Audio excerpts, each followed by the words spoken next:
अस्सलाम dear viewers, this is Maaz Khwaja founder of askmaaz.com। Dear viewers, आज हमारी वीडियो का टॉपिक है what is first aid, what are the objectives of main first aid and who are first aiders and finally who is doctor A B C.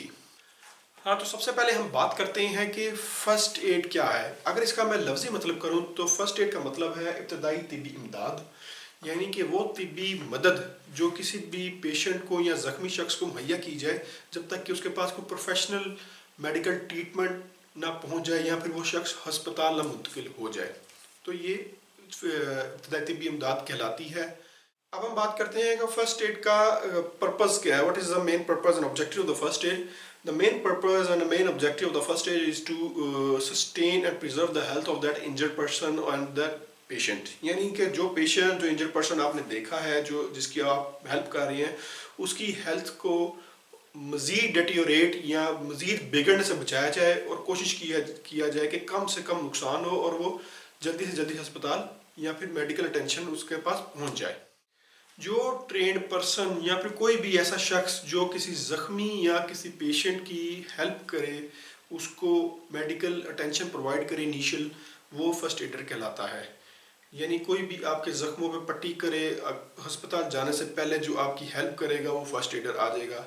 A good first adder must be cool and काम person, यानी कि वो घबराए ना और परेशान ना हो। ही मस्ट बी कॉन्फिडेंट, उसको पता हो, ग्रिप हो अपने नॉलेज के ऊपर, अपने स्किल्स के ऊपर। ही शुड बी कॉम्पिटेंट और he must have dealt such scenarios और सच सिमिलर सिनेरियोज बिफोर, फिर उसके पास इतना कॉन्फिडेंस आएगा। He should have a good ability of command and leadership, यानी वो लोगों को डिक्टेट भी कर सके, उनको लीड कर सके, उनको हुक्म दे सके, और अगर कोई चीज़ गलत हो रही है तो उसको रोक भी सके। And finally a good first adder has a very good common sense. ये बड़ा ज़रूरी है। अगर कॉमन सेंस होगी तो आप उल्टे से टोटके जो है वो अप्लाई नहीं करेंगे, आप उसको वही चीज़ प्रोवाइड करेंगे, वही फर्स्ट एड देंगे जो आपने सीखी हुई है। फाइनल चीज़ जो हमने कहा था कि who is doctor A B C. Doctor A B C जो है basically D for danger, R for response, A for airway, B for breathing and C for circulation. और अगर doctor A B C D आ जाए तो final D जो है defibrillation कहा जाता है। डेंजर से मुराद है कि जब आप फर्स्ट एड देने के लिए जा रहे हैं, जो शख्स जा रहा है, तो वो सबसे पहले 6 फीट डेंजर को एनालाइज करे, यानी आगे पीछे ऊपर नीचे दाएं बाएं 6 अतराफ से इस चीज़ को इंश्योर करें किसी किस्म का ख़तरा तो नहीं है, और फिर फर्स्ट एड के लिए उतरे या फर्स्ट एड के लिए जाए। ऐसा ना हो कि वो दूसरों की हेल्प करते हुए अपनी जान जो है वो मुश्किल में डाल दे। इस तरह रिस्पॉन्स, जब फर्स्ट एडर को जब आप किसी पेशेंट को या फिर किसी इंजर्ड पर्सन को अप्रोच करें तो सबसे पहले आपने उसका रिस्पॉन्स चेक करना है क्या है। रिस्पॉन्स के लिए आपने सबसे पहले अपना तारुफ कराना है। हेलो, मैं माज ख्वाजा आपके फर्स्ट एड को देने के लिए हूँ, आपने घबराना नहीं है। वो देखिएगा कि वो क्या जवाब देता है। नहीं देगा तो फिर आपने उससे मज़ीद बातचीत करने की कोशिश करनी कि आपका क्या नाम है, आपका एक्सीडेंट कैसे हुआ, कैसे गिरे, आप ठीक हैं, खैरियत से हैं, दर्द तो नहीं हो रहा, कहाँ पे हो रहा है।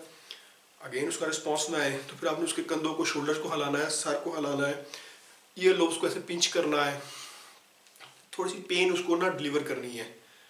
ठीक, तो अगर फिर भी ना वो रिस्पॉन्स दे तो फिर आपने क्या करना है, एयरवे चेक करना है।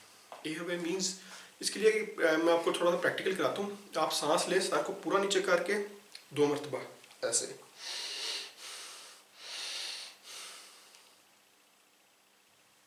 फिर ऐसे करके सांस लें। किस तरह सांस लेना इजी था? डेफिनेटली सर ऊपर करके, यानी tilt the head and lift the chin, tilt the head and lift the chin.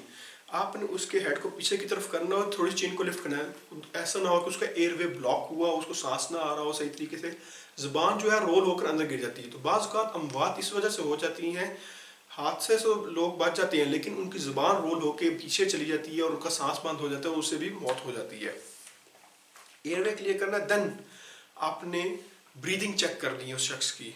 Breathing का चेक करने का तरीका है, आप या तो उसके नाक के आगे अपनी उंगलियां रख के देखें, या फिर अपना कान जो है बिल्कुल उसके सीने के पास ले जाइए, उसके नाक के पास ले जाए, आपको पता चल जाएगा वो सांस ले रहा है कि नहीं ले रहा। And then C for circulation, आपने चेक करना है कि किसी किस्म की ब्लीडिंग वगैरह तो नहीं है। और अगर हम डी को भी ऐड कर लें तो वो डिफिब्रिलेशन आ जाता है, AED जो होता है। आप उसको CPR भी आसान फाल में दूँ कहूँ तो आपने उसको CPR प्रोवाइड करनी है। Once you have gone through this whole drill, फिर आपने पेशेंट को रिकवरी पोजीशन में लेटा देना है। रिकवरी पोजीशन क्या है? हाँ, तो रिकवरी पोजीशन ये है 1 2 3 4। नहीं समझ आई? मैं लेट के दिखाता हूँ। हाँ, तो रिकवरी पोजीशन क्या है? सबसे पहले आपने पेशेंट का हाथ ऐसे करना है, देन दूसरा हाथ जो आपने उल्टा, ये देख रहे हैं, उल्टा छीन के ये गाल के साथ रख दिया, उसकी एक टांग आपने ऐसे करनी है और देन उसको इस तरफ ऐसे मोड़ देना है और ये वो रिकवरी पोजीशन में आ जाएगा। इस तरह उसका सांस भी बंद नहीं होगा, एयरवे भी क्लियर रहेगा और वो रिलैक्स फील करेगा। हाँ, तो ये था आज का हमारा टॉपिक और ये थी हमारी वीडियो। इंशाल्लाह नेक्स्ट वीडियो के साथ दोबारा हाजिर होंगे। तब तक के लिए अल्लाह हाफिज़, बाय बाय, टेक केयर।